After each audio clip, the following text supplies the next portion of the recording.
गुरुजी, आज के इस अंक में हम बात करेंगे गैस। गैस एक ऐसी समस्या है केवल जो कि डकार तक ही सीमित नहीं है। गैस कहीं जो द्वार होता है निकलने का, वहाँ से तो निकलती है, लेकिन जब गैस की ब्लॉकेज हो जाती है या यूं कहें कि जब पेट में गैस होने लगती है तो व्यक्ति एकदम बेचैन हो उठता है, कभी कभी तो सांस लेने में भी तकलीफ होने लगती है। तो सबसे पहले मैं जानना चाहूँगा कि आखिर गैस बनती क्यों है और गैस रुकने का कारण क्या क्या है। देखिए, जब आपकी पाचन शक्ति पूरा काम नहीं करेगी जी, या तो आपके लीवर पे चिकनाहट जम जाएगी, या लीवर सिकुड़ जाएगा, या लीवर फैल जाएगा, तो आपका खाया पिया जाके पेट के अंदर सड़ता है। और जब ये सड़ता है, पैंक्री इंसुलिन नहीं बनाती उससे। जब पैंक्री इंसुलिन नहीं बनाएगी तो पित्ते में तेजाब बढ़ेगा। पित्ते में तेजाब बढ़ेगा तो आपको कब्ज होगी। अब गुदा का रास्ता जो है आपका, जैसे किसी दरार को बंद करने के लिए उसमें दबा दबा के पत्थर या मिट्टी भर करके उसको बंद किया जाता है, ऐसे पखाने के अंत में पखाना जम जाता है, गैस नीचे से खारिज नहीं होती। पाचन शक्ति ने उसको पचाया नहीं है तो ऊपर से जो डकार आनी वो भी नहीं आती। तो फिर पेट गुब्बारे की भांति फूलता जाता है, यहाँ तक कि आप हाथ से दबाएंगे तो मुंह के रास्ते डकार आएगा, कहीं से दबाएंगे डकार। ये सबसे गंदी बीमारी है। और इसकी नाभि जो है फिर कम से कम 2-2.5 इंच अपनी जगह से हिल जाती है। पखाने की आंत जो गुदा के पास ऐसे होनी चाहिए वो ऐसे मुड़ जाती है और वो गैस यहीं पे अड़ जाती है। अब इस गैस का उपचार आज पूरे संसार के अंदर मेडिकल साइंस, आयुर्वेद, यूनानी, होम्योपैथिक में टेम्परेरी रिलीफ के लिए सुन करते आंख को गैस तो है परंतु आपको महसूस नहीं हो रही। परंतु स्वस्थ विचार एकमात्र ऐसा आश्रम है कि इसमें किसी भी रोग को दबाया नहीं जाता, रोग को जड़ से काटा जाता है। नाड़ी परीक्षण के बाद जब पता लगता है कि गैस का कारण क्या है तो उसके अनुसार दवाइयाँ दी जाती हैं।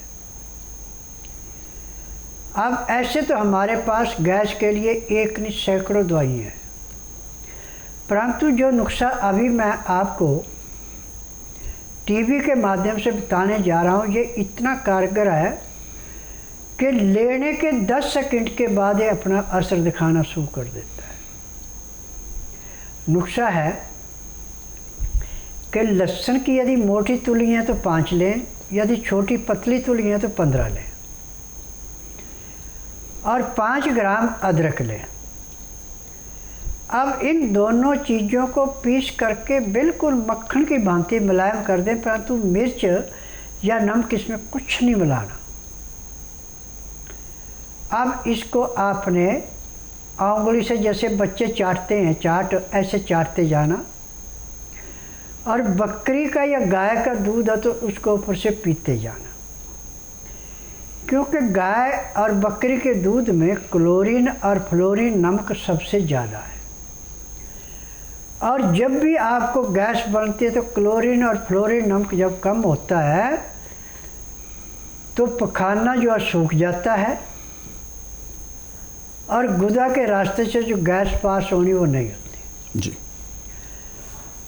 तो जब आप लहसुन और अदरक और इसके साथ पुदीना तीनों चीज़ें मिला लेते तो सोने पे सुहागन है। तो 2 चीज़ें मिला लें, लहसुन और पुदीना।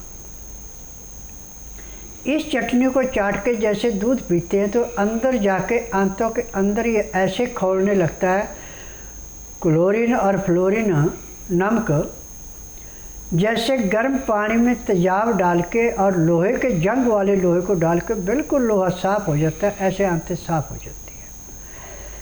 और इसके पीने के 10 मिनट के अंदर अंदर गुदा के रास्ते ऐसे गैस पास होना शुरू होती है जैसे गुब्बारे फट रहे, और आधे पौने घंटे में पेट साफ हो जाता है, गैस समाप्त हो जाती है। परंतु ये क्रिया आपको दिन में 2 या 3 बार करनी है।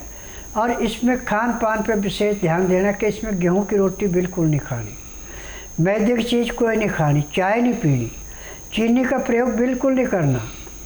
जो भी नाज आपने लेना वो चोकर वाला लेना, दालें लेनी है चोकर वाली लेनी, सब्जियां लेनी छिलके वाली लेनी। दालों में मूंग की दाल, मोठ की दाल, मलका की दाल, मसूर की दाल छिलके वाली अमृत के समान है, और काला चना ये भी अमृत के समान है।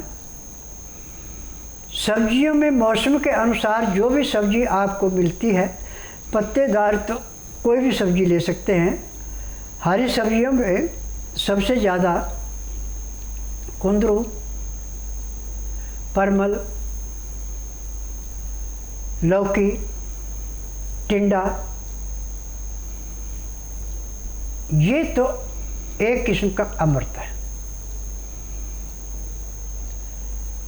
अब इसके अनुसार और भी चीज़ें ले सकते हैं, परंतु एक इसके अंदर हमारी लेबोरेटरी है शरीर की, उससे पहले कच्ची चीज़ को टेस्ट कर ले कि चीज़ आपको कितना लाभ या कितना हानि देगी। जो भी चीज़ आपने खानी या बनानी है, पहले उसको सूखी है तो हाथ में लेके ऐसे दिल पे रख ले और दायां हाथ ऐसे सीधा कर दे। दूसरे आदमी को कहे मेरे हाथ को नीचे दबाया, अपने सख्त रखना हाथ, यदि उसको जोर लगाना पड़ता हाथ नीचे आता है, आप चीज़ को बना के खाएं नुकसान नहीं करेगी। परंतु जिस चीज़ को हाथ दबाने पे एकदम गिर जाता है, उस चीज़ को यदि आप खाते हैं या पीते हैं तो आपको नुकसान होगा। ये अपनी लेबोरेटरी से टेस्ट करके आप लेते हैं तो मैं दावे से कह सकता हूँ कि आने वाले कुछ सालों में हॉस्पिटल, नर्सिंग होम, डॉक्टर, नर्सें मिलेगी, परंतु रोगी नहीं मिलेगा।